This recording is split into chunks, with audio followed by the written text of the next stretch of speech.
Hello students, today we will start with chapter 4, Tables and Hyperlinks in HTML. Students, you have already studied HTML in the previous class. So today we will be revising the structure of HTML document along with some of the text formatting tags. So let's begin. Now what is HTML? HTML stands for Hypertext Markup Language और इसकी मदद से हम web pages design करते हैं. Then HTML makes use of tags which tells the browser how to display the text or graphics on a web page. आप सभी ये बहुत अच्छे से जानते हैं कि HTML में वैरायटी ऑफ टैग्स अवेलेबल होते हैं और उन टैग्स की मदद से हम ये डिसाइड करते हैं कि हमें हमारे वेब पेज में क्या इंफॉर्मेशन किस तरह से रिप्रेजेंट करनी है. अगर टेक्स्ट है तो उसका साइज क्या होगा, अगर इमेज है तो वो लेफ्ट साइड पे आएगी या राइट साइड पे आएगी, कौन सी इमेज आएगी, अगर वीडियो लिंक्स है तो वो किस तरह से इंसर्ट होंगे, ऑडियो किस तरह से इंसर्ट होगी. Okay, now how can I create an HTML document? See, in order to create an HTML document I require two things. मुझे सिर्फ दो चीजों की जरूरत है. सबसे पहले मेरा टेक्स्ट एडिटर, जो मेरे केस में नोटपैड यूज करेंगे. नोटपैड में हम अपना प्रोग्राम लिखेंगे. और दूसरी चीज हमें चाहिए होगी एक browser. I will be using Google Chrome, you can use any browser that you have. और वेब ब्राउजर को हम क्यों यूज करेंगे? To view the web page. Now there are 4 essential HTML tags. जब हम HTML डॉक्यूमेंट के structure की बात करते हैं तो उसमें 4 एसेंशियल टैग्स आते हैं. Let's see what are those tags. The first one is HTML tag. This tag marks the beginning of the HTML document. हम हमेशा अपने डॉक्यूमेंट के स्टार्टिंग में HTML टैग लगाते हैं और इस टैग से ये पता लगता है कि हमारी जो नोटपैड फाइल है एक्चुअली में वो एक HTML डॉक्यूमेंट है. दूसरा टैग हम टाइटल यूज करते हैं ताकि हम टाइटल बार में अगर कोई मैसेज डिस्प्ले कराना चाहते हैं तो करा सकें. और ये टाइटल टैग यूज होता है with in the head tag. तो हेड टैग भी इंक्लूड करना कंपल्सरी है. And the most important one is body tag. आपके मेन पेज का सारा कंटेंट बॉडी टैग के अंदर ही डिस्प्ले कराया जाता है. Now let us create a basic document using these 4 tags. तो मैंने अपने कंप्यूटर पर नोटपैड ओपन कर लिया है. आप सभी को ऑलरेडी स्टेप्स मालूम है. अब यहां मैं अपना HTML डॉक्यूमेंट डिजाइन करना शुरू करूंगी. सबसे पहले जो टैग हम यूज करेंगे दैट इज HTML. याद रखिए, टैग्स को हमेशा एंगल ब्रैकेट्स के अंदर लिखा जाता है. एंगल ब्रैकेट्स आपके कीबोर्ड में शिफ्ट की के लेफ्ट हैंड साइड पर होते हैं. तो शिफ्ट के साथ मैंने एंगल ब्रैकेट ओपन किया और अपने टैग का नेम मेंशन किया HTML. And again I will close the angle bracket. Always keep in mind the tag that you are writing. आप ये जो टैग लिख रहे हैं HTML, this can be in capital letter or in small letter because HTML tags are not case sensitive. तो इससे कोई फर्क नहीं पड़ता, आप इसे कैपिटल में लिखिए चाहे स्मॉल में लिखिए. तो हमने HTML टैग ओपन कर दिया है. That means we have marked the beginning of our document. The next tag which we are going to use is title tag. And within the title tag, I will type the text which is to be displayed on the title bar of the web page. All right? तो यहां मैंने suppose लिखा My first program. अब सिर्फ इतना ही text चाहिए title bar में, तो टाइटल टैग को हमने क्लोज कर दिया. अगर आप ध्यान से देखें तो टैग की क्लोजिंग के लिए सिर्फ एक फॉरवर्ड स्लैश आपको ऐड करना है. बाकी बिल्कुल सेम उसी तरह से लिखा जाता है जिस तरह से उसे ओपन किया गया था. Now the third tag is head tag and we know head tag includes the title tag. यानी कि यहां पर टाइटल टैग से पहले मुझे अपना हेड टैग ओपन करना है और फिर टाइटल टैग के बाद मुझे उसे क्लोज भी करना है. Always keep one thing in mind. Tags की क्लोजिंग की सीक्वेंस रिवर्स होती है उनके ओपनिंग सीक्वेंस के. फॉर एग्जाम्पल यहां पर पहले हेड टैग खुला है और फिर टाइटल टैग. तो देखिए, पहले क्लोज टाइटल हुआ है और फिर हेड टैग. इसे आप इस तरह से भी समझ सकते हैं कि हेड टैग के अंदर टाइटल टैग का पूरा यूज आना चाहिए, तो इसीलिए हेड के क्लोज होने से पहले टाइटल क्लोज हो जाना चाहिए। Now comes the body tag. अब बॉडी टैग में आप अपने पेज का मेन कंटेंट मेंशन करते हैं। तो हमने बॉडी टैग ओपन किया और जो भी हमें इसमें लिखना था, फॉर एग्जाम्पल मुझे लिखना था सोशल नेटवर्किंग साइट्स, सिर्फ ये मैसेज आना चाहिए। Then I will close the body tag and finally I will close my HTML tag. Now comes the most important part, that is saving the document. So for saving, go to the file menu and click on the save as option. तो इस तरह से आपकी screen में save as dialogue box आ जाएगा। हम यहां से अपनी लोकेशन चूज करेंगे लेफ्ट हैंड साइड से। I am choosing desktop और फिर यहां फाइल नेम लिखेंगे। So I am using the file name program1, alright. अब फाइल नेम लिखने के बाद आपको इसमें एक्सटेंशन लगानी होती है, तो वो एक्सटेंशन लगती है .html और उसके बाद आपको सेव बटन पे क्लिक करना है। Now I have to see the output, so for that I will minimize my notepad file और यहां देखिए डेस्कटॉप पे program1 के नाम से मेरी फाइल आ गई है। सो इस पे राइट क्लिक करूंगी, open with Google Chrome, alright. अब देखिए this is my output. Title bar में हमने लिखा था माय फर्स्ट प्रोग्राम, तो वो ऊपर टाइटल बार में शो हो रहा है, और बॉडी टैग में हमने लिखा था सोशल नेटवर्किंग साइट, तो वो मुझे वेब पेज के मेन कंटेंट की तरह शो हो रहा है। So this is how you create a basic HTML document. Now let's start with the text formatting tags. आप अपने वेब पेज पे जो भी टेक्स्ट इंसर्ट करते हैं उसकी फॉर्मेटिंग कर सकते हैं। जैसे आप अपने टेक्स्ट को बोल्ड दिखा सकते हैं, अंडरलाइन कर सकते हैं, इटैलिक कर सकते हैं। तो ये सभी चीजें जिन टैग्स की मदद से की जाती हैं उन्हें ही हम कहते हैं text formatting tags. So let's start with the first tag, heading tag. Now there are 6 heading tags in HTML, H1, H2, H3, H4, H5 and H6। इन 6 टैग्स की मदद से आप डिफरेंट साइज के हेडिंग्स क्रिएट कर सकते हैं। Let's see how. Suppose आपके प्रोग्राम में अभी जो आपने सोशल नेटवर्किंग साइट्स लिखा था, इसे आपको हेडिंग की तरह डिस्प्ले करना है। सो आप क्या करेंगे, आप अपने टेक्स्ट से पहले H1 टैग लगाएंगे और फिर अपनी हेडिंग लिखने के बाद H1 टैग को क्लोज कर देंगे। All the tags we have used so far are container tags, क्योंकि ये सारे टैग्स क्लोज हो रहे हैं, ऑलराइट। अब मैं फिर से फाइल में जाके सेव पे क्लिक करूंगी और ब्राउजर में अपनी फाइल को रिफ्रेश करूंगी। तो आपने देखा सोशल नेटवर्किंग साइट्स अब बोल्ड में आ रहा है और इसका साइज भी इंक्रीज हो गया है। That is because I have used H1 heading level. H1 सबसे लार्जेस्ट साइज होता है। So if I change this to H6 level and go to file menu and save option, again reload the page, you see the difference?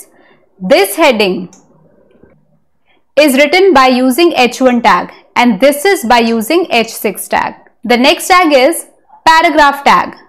P tag की मदद से आप अपने web page पर paragraphs display करा सकते हैं। Now for example, इस हेडिंग के नीचे मुझे एक पैराग्राफ चाहिए, so I will open the P tag and I will write my paragraph. So I am just writing a line, these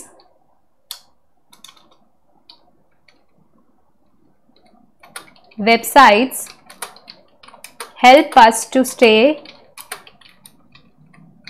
in touch with our friends and family। तो जब आपने paragraph पूरा लिख लिया उसके बाद आप इसे क्लोज कर दीजिए। Again save the changes you have made to your document and reload the page. तो अब हेडिंग आ रही है और यहां पर पैराग्राफ आ रहा है। The next tag is bold tag. अगर आपको अपने टेक्स्ट को बोल्ड दिखाना है तो उसके लिए आप बोल्ड टैग यूज करते हैं।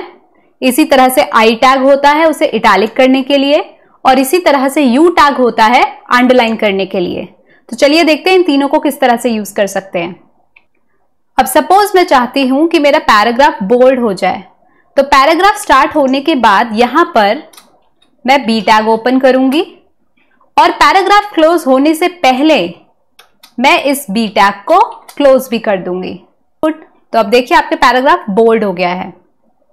अब सपोज आप चाहते हैं हेडिंग अंडरलाइन हो जाए और इटैलिक हो जाए, तो उसे कैसे करेंगे? तो आपने जहां H1 टैग ओपन किया था उसके बाद आप यहां पर अंडरलाइन टैग ओपन कर लीजिए और साथ में आपको इसे इटैलिक भी करना है तो आई टैग भी ओपन कर लीजिए।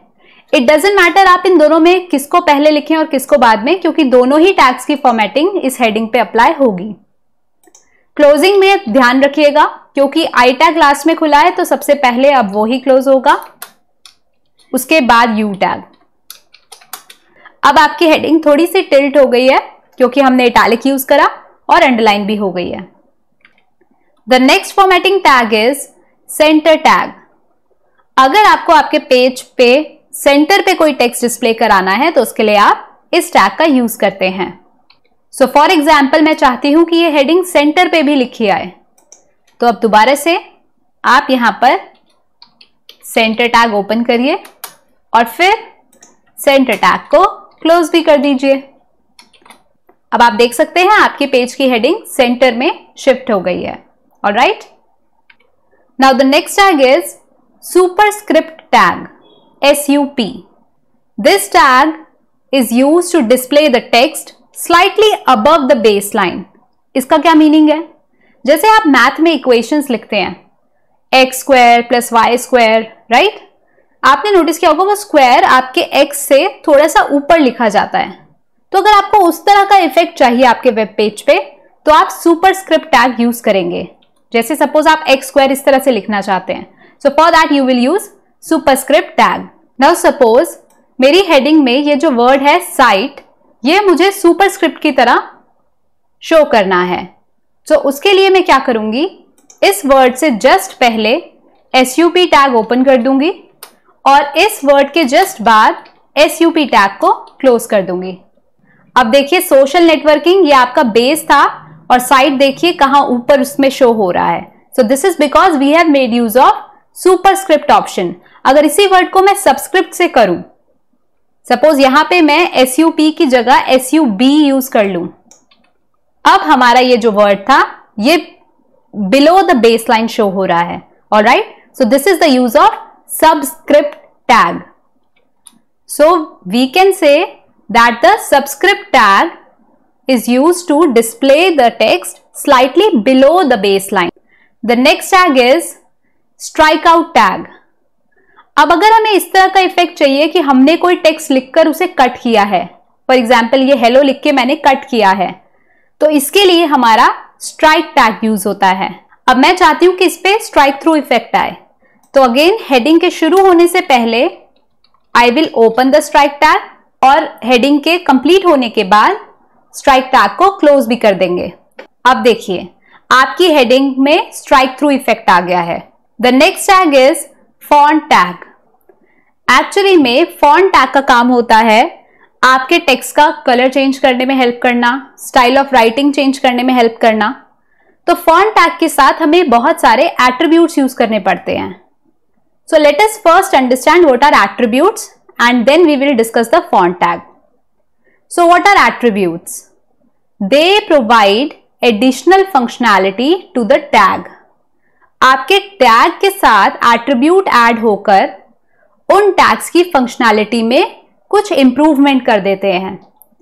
और ये हमेशा कहां लिखे जाते हैं? Attributes are always written in the opening tag. जैसे आप बॉडी टैग ओपन भी करते हो और फिर स्लैश लगा के बॉडी टैग क्लोज भी करते हो, तो अगर आप बॉडी टैग का एट्रीब्यूट यूज कर रहे हो तो वो ओपनिंग टैग के साथ लिखोगे, क्लोजिंग के साथ कभी नहीं। अब यहां पर हम एग्जांपल ले रहे हैं। 3 एट्रीब्यूट्स हैं फॉन्ट टैग के, कलर, साइज एंड फेस। अब हम तीनों का यूज करके देखते हैं। अब सपोज आप चाहते हैं कि आपकी इस हेडिंग का कलर रेड हो, तो उसके लिए आप यहां पर फॉन्ट टैग ओपन करेंगे और उसके बाद फॉन्ट टैग क्लोज भी करेंगे। तो मैंने फॉन्ट टैग जहां ओपन किया है उस टैग में फॉन्ट लिखने के बाद एक स्पेस देके मैं अपने एट्रीब्यूट कलर का यूज करूंगी। कलर की स्पेलिंग COLOR है, यू नहीं आएगा इसमें। इक्वल्स टू लिखूंगी और फिर कलर का नेम मेंशन कर दूंगी, फॉर एग्जाम्पल रेड। ऑल्सो हम हमेशा टैग को क्लोज करते हैं, कभी भी एट्रीब्यूट को क्लोज नहीं किया जाता, तो आप यहां पे /कलर नहीं लिखेंगे, ठीक है। सिर्फ आपको एट्रीब्यूट और उसकी वैल्यू असाइन करनी होती है। Now you see the heading is red in colour, ठीक है। इसी तरह से I can change the style of writing of this heading also. तो उसके लिए हम क्या करेंगे, we will make use of another attribute. तो अगर आपको मल्टीपल एट्रीब्यूट्स यूज करने हैं तो बस आप एक स्पेस डाल के आगे लिख दीजिए, जैसे मैंने यहां पे रेड के बाद एक स्पेस दिया and now I am using the attribute face. तो स्टाइल ऑफ राइटिंग क्या होता है, जैसे आपने वर्ड डॉक्यूमेंट में देखा होगा, Arial, Calibri, Bookman Old Style, Times New Roman, ये सब आपके स्टाइल ऑफ राइटिंग हैं कि आप अपने टेक्स्ट को कर्सिव में दिखाना चाहते हैं या किस तरह से रिप्रेजेंट करना चाहते हैं। तो सपोज मैं चाहती हूं ये एरियल के स्टाइल ऑफ राइटिंग में आए, so I will write the value aerial here. तो आप देखिए स्टाइल ऑफ राइटिंग बदल गया, पहले कुछ अलग तरह से कैरेक्टर्स लिखे आ रहे थे, अब डिफरेंट वे है, लुक उसका चेंज हो गया है। So this is the use of face attribute. Now comes the size attribute. अब अभी आप देखिए ये पैराग्राफ का साइज बहुत छोटा है, अगर आपको इसका साइज बढ़ाना है तो उसके लिए आप क्या करेंगे, आप अपने पैराग्राफ टैग से पहले यहां पर फॉन्ट टैग ओपन कर देंगे और पैराग्राफ जब कंप्लीट हो जाए तो उसके बाद उसे क्लोज भी कर देंगे। और अब आप यहां पर एट्रीब्यूट यूज करेंगे साइज। साइज में वैल्यू 1 to 7 आप अलॉट कर सकते हैं, उसके अकॉर्डिंग साइज वेरी करता है। तो सपोज मैंने यहां पे साइज दिया 5। Save the changes and look at the output now. अब आप देख सकते हैं आपके टेक्स्ट का साइज इंक्रीज हो गया है। साइज में दो चीजें होती हैं, यहां पर आप वैल्यू को प्लस और माइनस में भी दे सकते हो।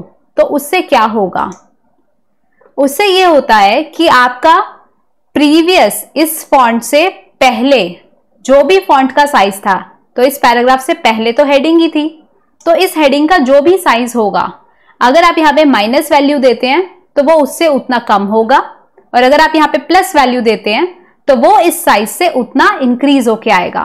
फॉर एग्जाम्पल अगर मैं यहां पे लिखती हूं साइज -4, तो अब इस हेडिंग के साइज से 4 यूनिट्स कम मेरा साइज आएगा।